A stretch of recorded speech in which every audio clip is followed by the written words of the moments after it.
Hey, JR. What's up, Zach? Can I ask you something? Of course. Do you even like Jordan? Jordan, as in the host of our podcast, Hop Heroes? That Jordan? Yeah.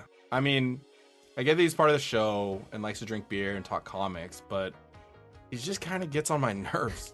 That dude literally thinks Gambit could take Cyclops.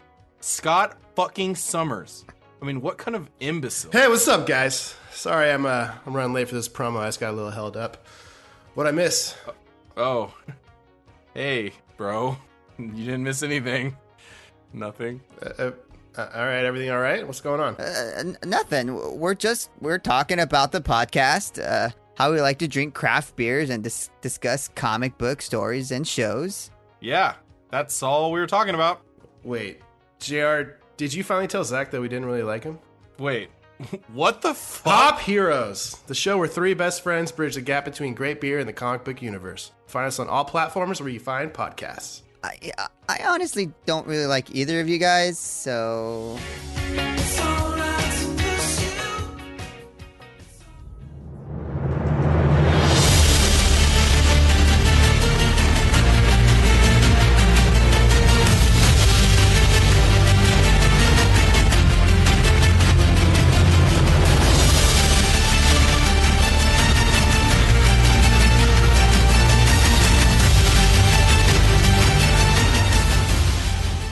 What's up, everybody? Welcome back to another episode of Hops Geek News, a podcast that talks about comic books, movies, TV shows, and of course, we typically have a beer of the week.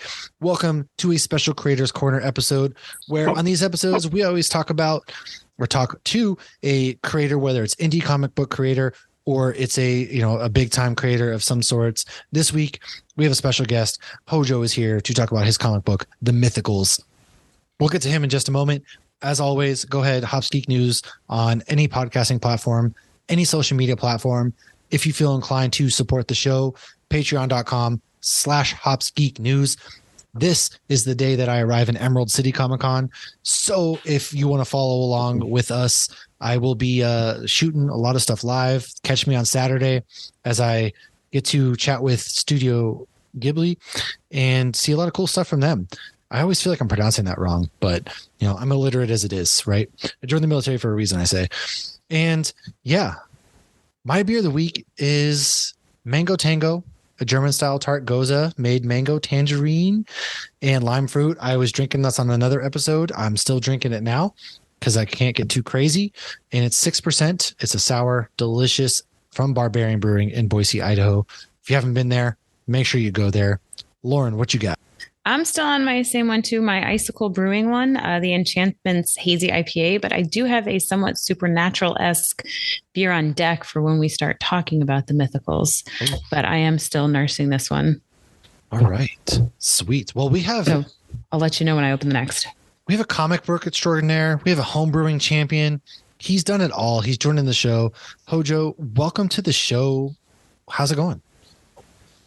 It's pretty good, man. Thanks for having me. Good to talk to you guys. Yeah, of course.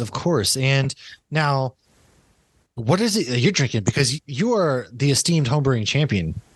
Let us know. What's it's second place. I got silver, but it's still a ribbon. Oh, we'll get him off the show. Yeah. We're done. Yeah, Jesus. Nobody wants to talk to number 2. You ain't first, you're last. I was going to say you're the first loser. Yeah, that's right. I was the first one to lose. But no, it's called Cyborg Brain Juice. Ooh. Like a little comic book theme.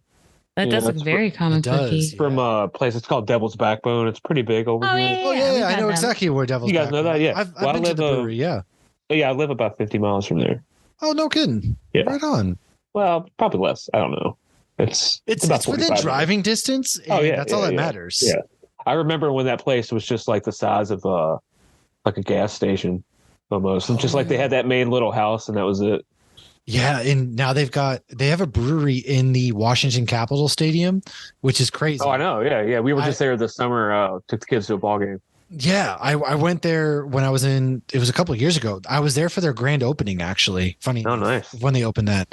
And it's crazy to see a brewery at a stadium because you're still used to, you go to the ballpark, you get your big time beers, your right, your cores, but to see places like Devil's Backbone and these other craft breweries, making their way into the scene. It's kind of awesome. Yeah, You know, like heavy, commonplace. yeah, Heavy Seas. They're in Baltimore, like right Yeah. across the way. They're everywhere. I mean, everywhere. Oh, they're at Disney. Yeah, I've had their Yeah, beer at are Epcot. they really? But they're sometimes at the festivals. So Mm. if you go to, I don't know how familiar you are with Disney, but like the Epcot festivals, they tend to try to bring in, like they got 3 Parish Brewing beers right now for they have Ghost in the Machine, Hazy Bloom IPA, and a really good sour. But yeah, I've had Heavy Seas there a couple times. And they get like Playa Linda Brewing. They'll get Central 28. They get 81 Bay. Wicked Nice. Weed is now there. Yeah, Wicked Weed. That's pretty big over here. Oh yeah. Yeah, I mean, once they sold, they're everywhere now. Yeah, I mean, Devil's Backbone. They had a pretty killer deal though. They did sell out to Anheuser-Busch. Yeah, but the their beer's deal still was solid.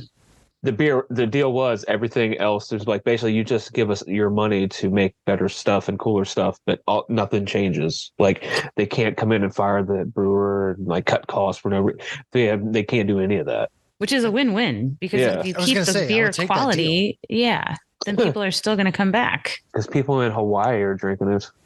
Like I mean, people in England. It's in England too. It's overseas. It's everywhere. I It's didn't know just it was crazy. Wow, for I me. didn't know it was It's that far of a reach. Yeah. It's crazy. Like I've seen like all these tagged photos from all over the world and just be like, yeah. And we went to their, I think like 8th anniversary and they were giving away like crab cakes and it's nuts. They have a distillery there now and they do festivals. You can camp there. It is insane. Dang. Like me and my wife, we got married across, like pretty much across the street from there, like it's like a cidery or Mhm. something. Oh yeah. It's wild. You see a lot of breweries get into the distillery game now. I feel like because New Rockpit Realm's just doing started. it. Over here. Rockpit, Yeah. It's kind of crazy, which I think it's smart because the spirits industry is always going to be around. And It's just more clientele, just more money to bring in. Diversify that yeah. portfolio. Yeah. why not? You're already making alcohol in some sort of fashion, so why not Yeah. open? I mean, you got to get another license and whatnot for it, but yeah. Yeah, but that's no big thing. But it takes. I mean, you can't go right into making whiskey. You got to start off. Like we had a distillery They all got to start out with gin and vodka. Yeah, those those are are clears. the first two. Yep. Because you got to age whiskey. Yeah, it takes years see, I know to, nothing to about age all liquor. that stuff. Yep. Yeah. The Whereas whiskey's the lager of the liquor industry. Pretty much. Yeah. basically, yeah. Whereas like vodka's like the IPA because it doesn't take Yeah. much Yeah. to make at all. Yeah. Pretty much. It's wild. So, how long have you been brewing at home? What kind of got you into the beer scene? Being poor in the military.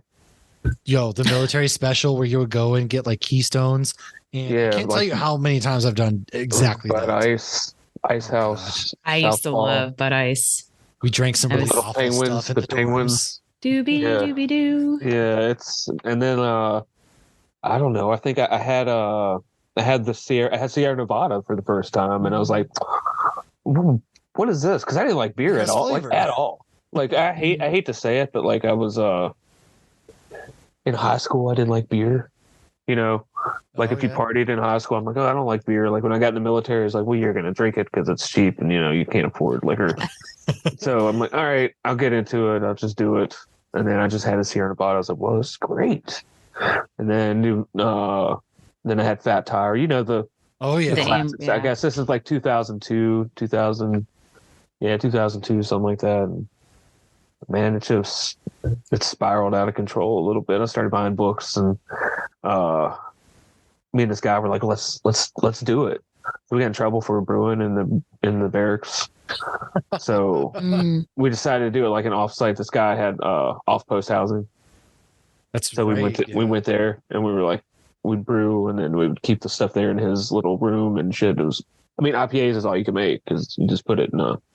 Oh, I wish- simple. Have you heard of that thing from like Scandinavia? It's like Kveic yeast, Yeah, get it super fast. but you can ferment it at like 95, 100 degrees. Mhm. Yep. But it only makes it better. It gives like the fruity part of the yeast, and just it just makes it way better. I wish we'd had that back then. I'd have made some rockin' beer Yeah. because it's hot in Arizona. Hot.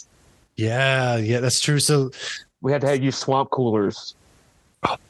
and especially in the dorms is like, so the one thing that people don't realize about the dorms and the barracks is, I'm sure it's the same in the army as it is in the Air Force, where you don't get to really control your temperature. It's They decide when the heat turns on. They there's no decide when the thermostat. air. Yeah, they decide when the air is coming on, and they decide the temperature. So it's not really conducive to things like home brewing because it could be February and hot outside, but to them it hasn't hit a certain temperature for exactly how many days, and so they're like, I'm not turning it on because we have to base. Yeah, it's fucking brutal. It sucks. But now, like, I built my own fermentation chamber out of a mini fridge. I hollowed it out and took this wraparound cord, this plastic cord that you wrap around for reptiles to warm like a piece of wood. And I took that and I did it this way, like a rib around the whole thing, and set it into a temperature controller. And so I could set it to a degree. it. Yeah, I could set it to a degree to where, like, I have a temperature controller on it right now, and it's at 48 degrees. Like, it won't go above. It'll go to 49 and then click back on. The compressor will kick on and drop it down. Nice. And if it gets too low, it'll heat it back up. Oh, because here in about a week and a half, 2 weeks, I have to crank the temperature, walk it up to 68 degrees, and hold it for 3 days for a diacetyl rest to get all the funkiness out of it. Because right now, like a lager, it almost smells like poo. Like, not like when you're fermenting IPA, it smells like fruitiness and grapefruit. This smells like straight doo-doo. I like how you said that too. Like, I didn't know. I was like, did I curse? Like, you can curse. You can say shit. I was just talking to my kids. It was like, straight smells like shit out here. It smells like shit. Because my wife comes down, she's like, what is that smell? Is that you? I was like, no, it's not me. You think I'm smelling up this whole house like that? Goodness. It's basically just pure yeast. That's what it is. Yeast has a shitty smell. It does. Like, if you drink a lot of yeast from the beer on home brews, I wouldn't want to sleep next to you. That's all I'm saying. That's true. That's a really good point. You're learning more than you thought you would on this episode. Yeah. Sorry, folks. The more you learn know. a lot. Inside baseball. You do. Look, brewing, it's not always beautiful. Everybody gets to see like cleaning. What's in the glass. Like, this is the finished product that people get to see, but the things that go behind that looks all juicy. of that, it's just like, yeah, it does. It's just a sour though. I mean, it's very tart, of course. Lauren saw me earlier when I took the first sip. I was like, ooh. I wish you had been recording when you took that first sip because it was amazing. Yeah, like everybody gets to see the finished product. They don't get to see the glamour, so to speak, that goes behind it. All the sediment that's left in the fermenters and things like that you got to clean out, and it looks like swamp ass when you're cleaning it out, and it's green glob. Yeah, it's just this gross. I always think it smells good though when it's actually like brewing or whatever they're doing, because like I've done many a yoga at different breweries, and like in the morning there, you can smell the beer brewing, and I always think it smells so good. Oh, this place right here, this is a local brewery. They do yoga in the mornings and then do brunch, which kind of funny to me. It's like these people do yoga and then go get like these gigantic sandwiches deep fried. Gotta earn that shit, man. Yeah. There's a reason why they're able to do that, right? Yeah. I try to only eat fries on the days I run. That makes sense. Yeah. So no, but the yoga classes are always usually a good deal. Just go off on a quick tangent, like $10-15, and you get a yoga class and a beer. Like is what it usually comes with. Yeah, you do. Yeah. So I mean, brewery runs, those are fun too, and then you get a free beer at the end. The brewery runs are usually you get $1 because I live in Central.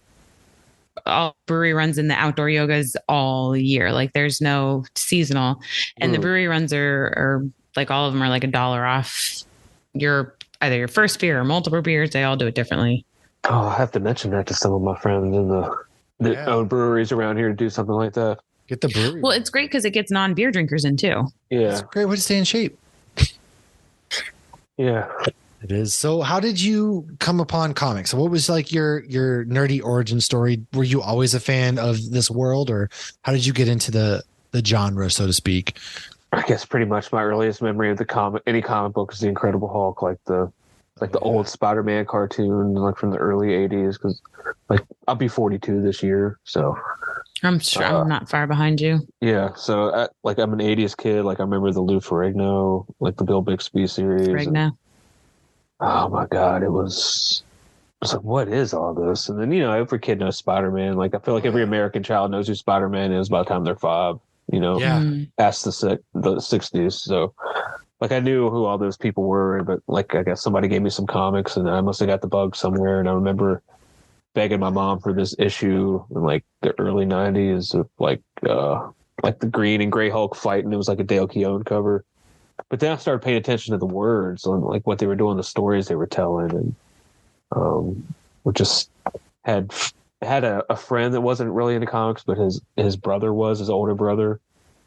So like I kind of impressed him one time. I was like, yeah, that's the I think I was like, that's X Factor. He was like, how do you know that name? And so we started talking. Like, I mean, that was one of my favorite titles, that and Excalibur and stuff like that. And, you know, just I was 10 years old when Image happened. So it was just all there. Man. But then I guess, you know, I faded in and out. Yeah. Well, it's hard to always like keep up. Yeah. Consistently, right? Like sometimes I got event fatigue, to be honest, like the late, I guess 2008, 2009, something like that. And I don't know, man. Just it's like as of right now, like there's some gems out there, but for the majority, a lot of the mainstream comics have the art and stories have suffered. You know, like a lot of it's like too wordy. Like it's like it's not what they're saying, it's how they're saying it. Like you don't need you know, it's not a movie. It's like some people are trying to write screenplays, and you know, you can tell you can do a double splash of them just standing there, and it's just a big conversation that goes around both pages. I'm like, well, where's the action? What are they doing? Why are they saying these things? I can't hear them. You know, I can read what they're saying, but I can't hear them. Like the character development, it's lacking. Right. And I feel like a lot of comics too, I feel we rely on these big events. Like something big always has to be happening. Or a reboot. It's gotta be fresh. It's like just give me a storyline that I can buy that's like 8 to 10 issues, and it's good. And it makes sense all the way through, you know, like almost like a season of television, you know. Right. Get that out. Don't do 6 issues or 7 issues and kind of get going, and then like, oh, we're gonna do a number 1 and we're changing the story.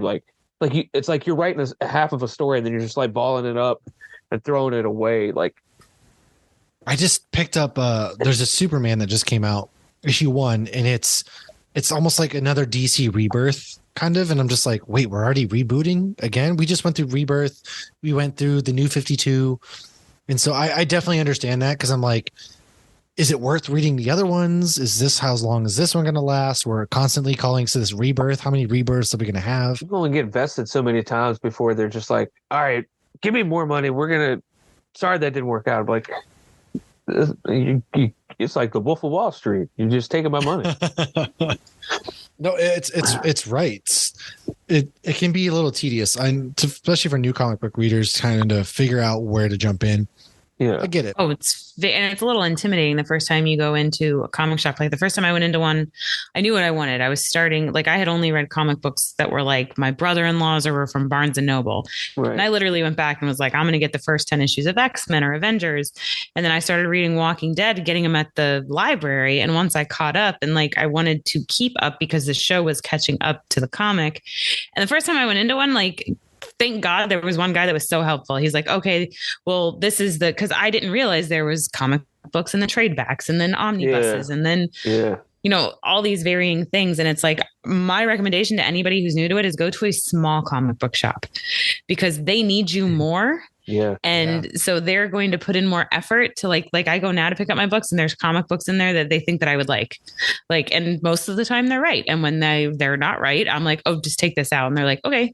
So, but it is very overwhelming, especially if you get into it later in life. But it's like when you go to a brewery, the person behind the bar wants to help you get the beer that you like. Yeah. So ask questions, talk to them. Same thing at the comic book shop. Tell them, you know, what you like, what shows you like, what movies you like, and they will point you in the right direction. Yeah. I mean, genre specificity is the easiest.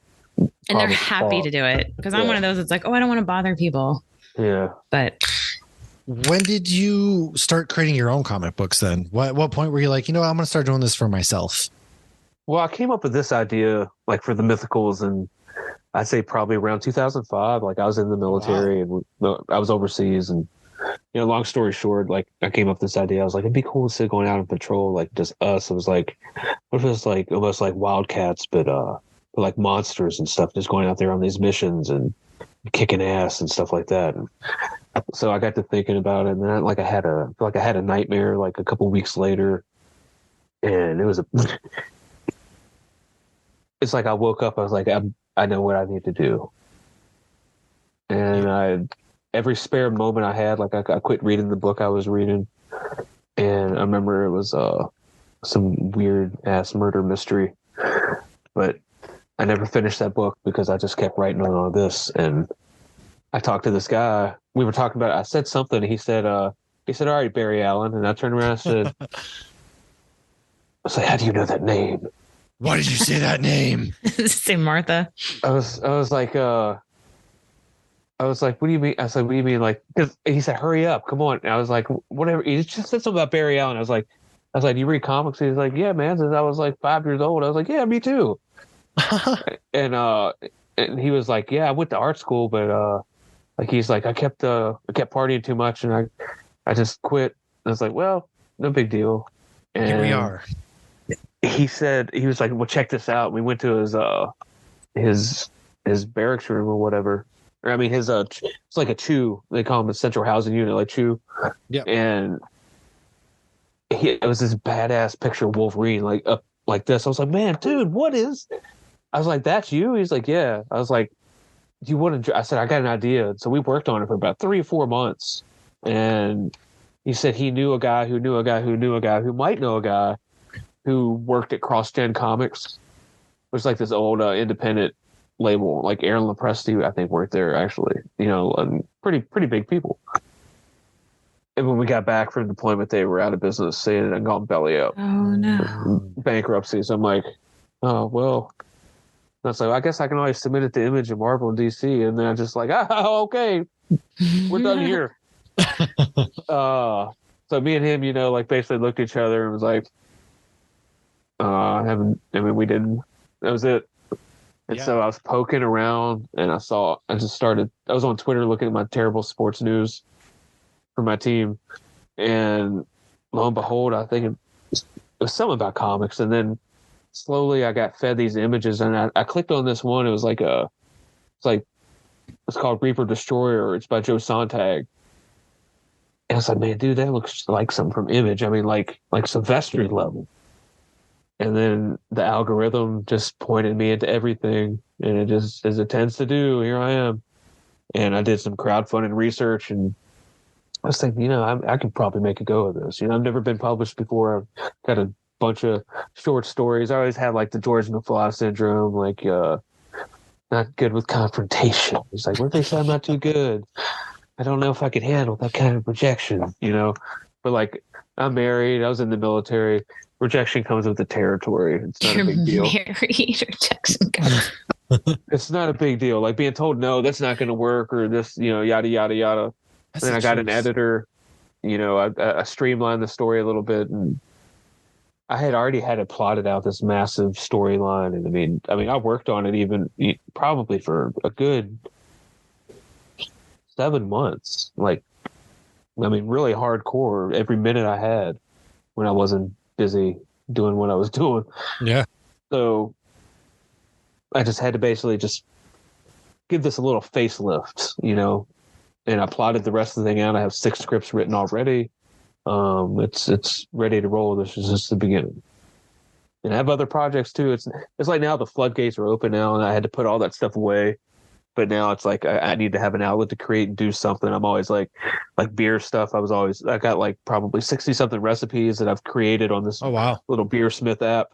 It's Beersmith 3.0. Highly recommend it. I'm gonna have to look into that because I'm always like looking at ways to write down my things that I want to write. It is amazing. And my wife got me this letterbound journal that I haven't used yet to actually write the good ones in, because I've only made like probably 20, maybe 25 of them tops.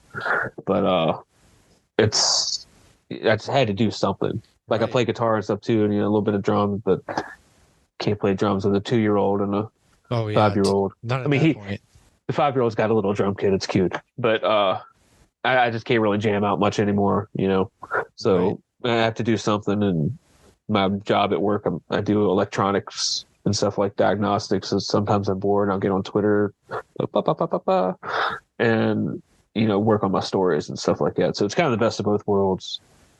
See, that's what I need to be doing. I have so much free time at work that because I'm man, it's weird how similar we are in the fact that like home brewing, and then I'm also like, I'm at the stage you're at, a fear of that rejection almost, right? Because there's comic books that I want to write, there's things I want to do, and it's like, man, I don't know. I just need to sit down and do it. And now that you have the floodgates are open, and your Indiegogo so far has raised, you set out to $2,500. You're at $3,600 right now, which is insane. It's utterly insane. Did you ever think, like, were you initially like, I don't know if we'll get to 2,500? Now it's just like, holy shit, well, I thought maybe 3,000 or maybe 3,500 within the first 30 days. That was what I was going to get. And no. I mean, a friend of mine, like he's into marketing. He raised a lot on his campaign, and he gave me a lot of good advice, and he helped me whip this campaign into shape. And he said, I'm gonna be honest with you, you even blew my projections out of the water. And he said, I didn't expect you to really do that. He said, you're really good at selling the product. He said, your campaign is like the way it's tooled. It's almost like a template for somebody to create a campaign. Yeah, you have a lot of different, so you have so many different tiers. You've got your ultra mega super pack, you've got your digital, the booty juice edition, which is hilarious to me. Yeah, that's his nickname, like in the community and all that stuff. They call him, I don't know what that's about. That's like his Twitter handle, Booty Juice. But that's what makes it. It's like the comedy sprinkled in through the entire campaign. Like the bookmark art wasn't even finished. He's Australian, so I put Men at Work, the album cover, in place of the bookmark art, and used his Twitter avatar, and I still sold it. The guy bought it, hasn't even seen it yet. It's wild because, I mean, you have so many things. You sell like the concept art is on there, and you have original. People don't do that either. I figured, man, what the hell? This has things that I don't see normal Kickstarters and Indiegogos do. You offer a ton, and you've sold out of the ones that are just like the higher ones. You've sold out, and it's crazy. And just looking at it, the artwork looks fantastic. And then again, it's a supernatural type story. So what is the Mythicals? Explain to everybody kind of what is the storyline behind this? Well, it's a supernatural action mystery that centers around Level M, which is a top secret government organization that comprised of like creatures from myth and legend. So it's not just like one mythology. It's not just like Greek mythology. I have taken every world mythology, kind of cheated. I could pick from everyone. It's almost like, an episode of X-Files or like the Dresden Files, like those books, something like that. It's like, the X-Files. It's you can have a monster of the week. Oh, like Supernatural. Yeah, like Supernatural. Yeah, they did the same thing, didn't they? Yeah, they had monster. They did. Yes. In the first season, and they still do that occasionally. Yeah. So stuff like that. It's just. I mean, it's a great sandbox to play with. Mm-hmm. Oh, there's so much origin and so much lore of all these monsters and creatures. Yeah, and make it your own. Like I minored in history in college, and like my mother got me into like one of my favorite movies as a kid was Clash of the Titans. Oh yeah.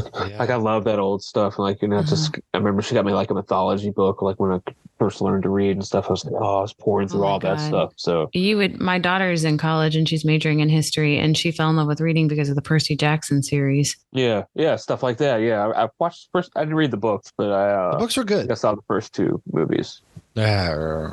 She's read like all of the Rick Riordan books. He's like, the books are good. The movies, they have. I could already tell the movies weren't great when you just straight up said the books are good. The movies were. They're redoing. Well, they're doing a series though. Yeah, so I know everybody's excited about that. Everybody loves a redemption arc. Oh, I didn't even know that.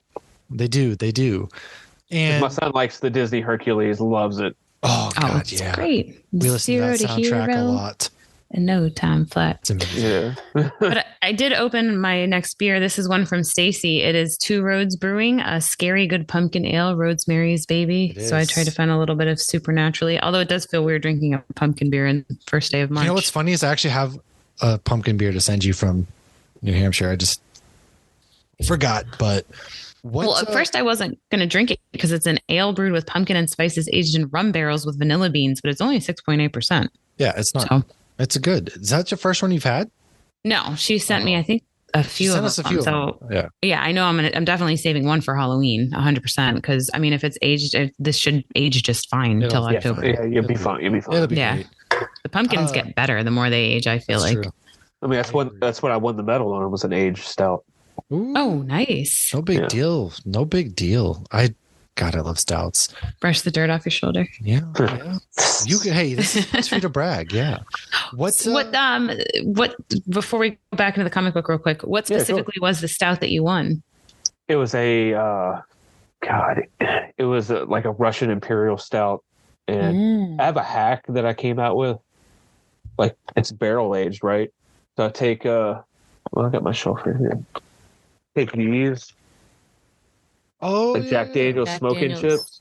It's Oh, just like okay. ripped up, it's just ripped up Jack Daniel's barrels. The ones And you that- just soak it in that mess the up. thing. I soak it in whiskey for about a month, Mm. and a lot of it evaporates, right? And so I'll Mhm. strain it off, and then when the beer is done fermented and sets another week, I throw I'll put it in like a muslin bag or Mhm. whatever, something like it, and then just throw it in the fermenter with Nice. some magnets. I have like these real high powered circular magnets. That's how I do my dry hopping, so no oxygen gets in there at all.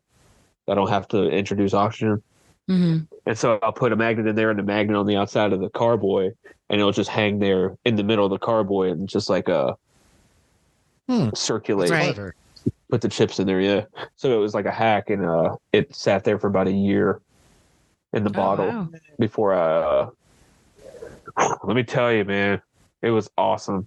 I mean, it must have Yeah. been. Yeah, you won an award. I mean, you want a But medal. the That's thing awesome. is, the sad thing is the next year, I was like, I'm gonna do this every year. It's gonna be like the Goose Island annual release of the like barrel Bourbon aged whatever. County. Yeah, I'm like, I'm gonna do this. Well, I didn't do it this year, so but I got obviously some stuff going on. I didn't have time for that one. So One day. the Next next year. last year's version of it, and I still have one of the one from 2 years ago. I still have one. I'm gonna wait till it's 5 years old. And I'm gonna take a sip. Mm. Hell yeah.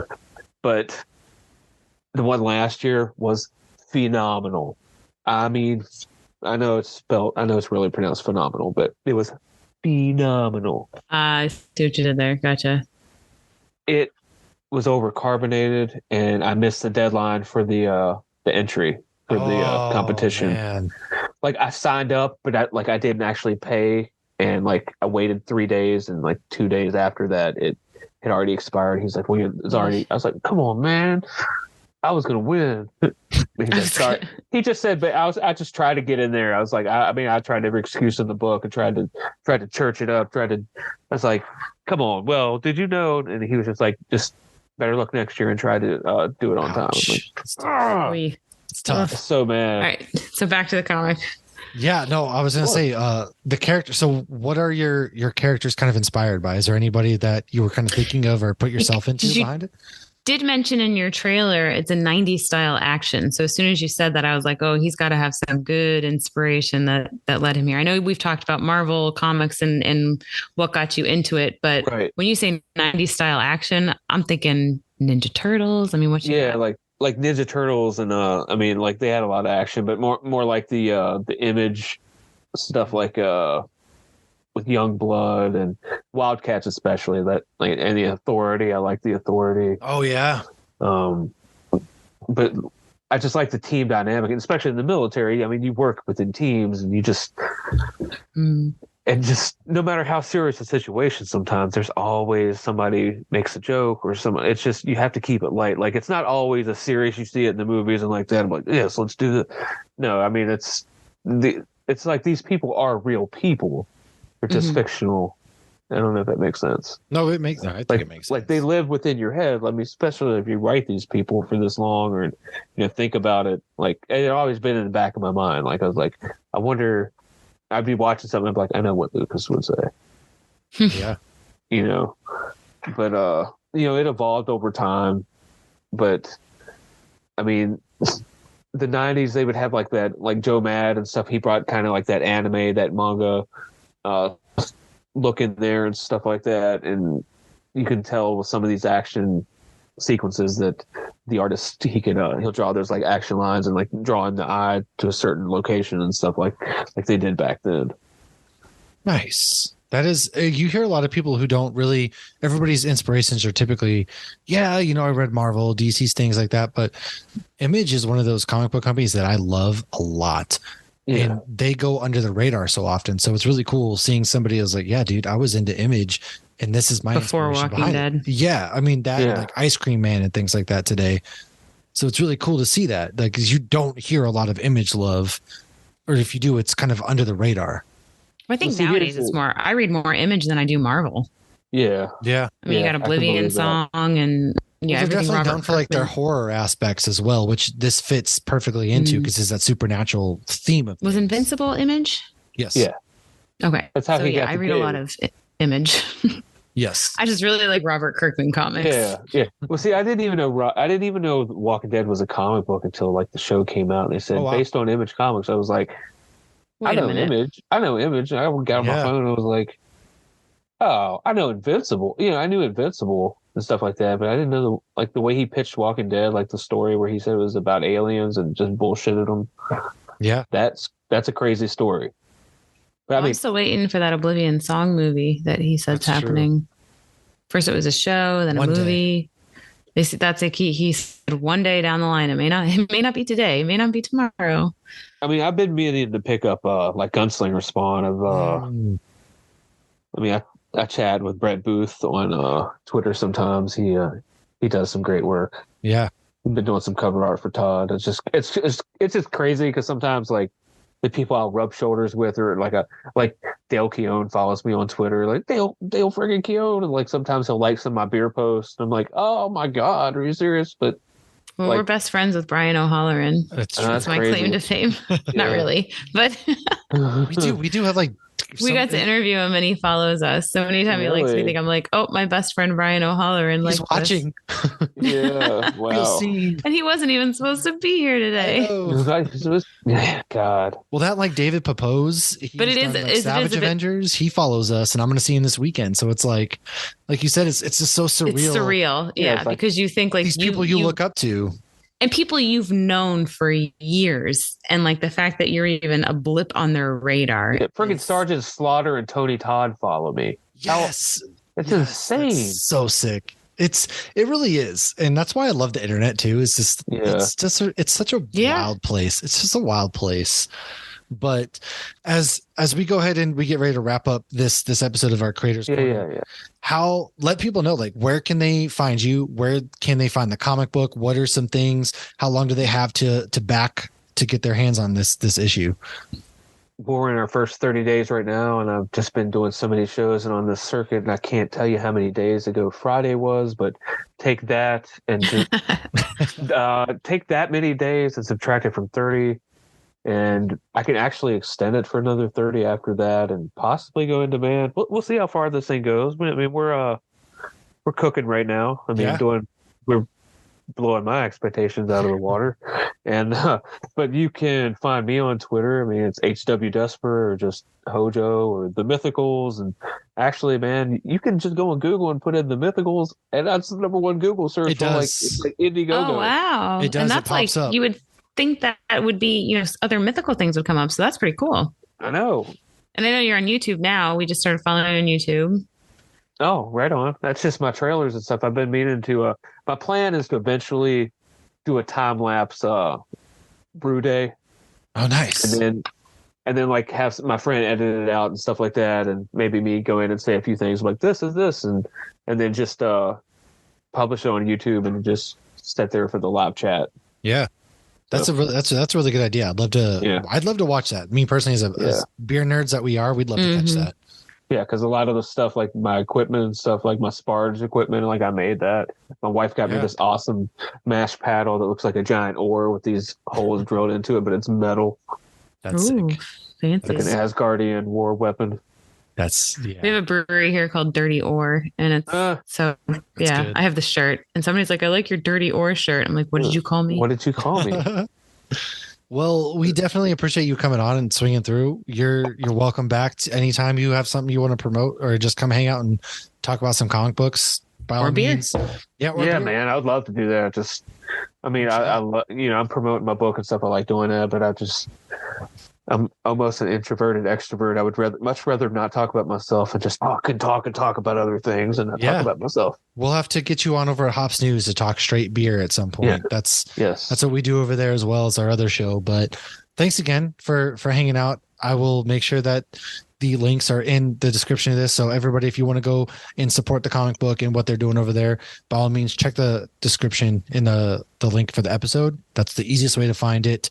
And we'll be tweeting it out and everything as well. So Hojo, thanks for man. Everybody else, we will see you back. We have Supernatural Fridays coming up. We got a whole bunch of stuff. Stay tuned for all of the footage from Emerald City Comic Con that I'm going to have this coming weekend. I can't wait to see that footage. And we'll be living. I won't be there. That's right. But I'll be at MegaCon the end of the month. You will be. So hang out. Not with press passes, No, but I'll be there. Don't get me started. Don't even get me started. We'll see I'm you not bitter. next time. Cheers, everybody. Cheers.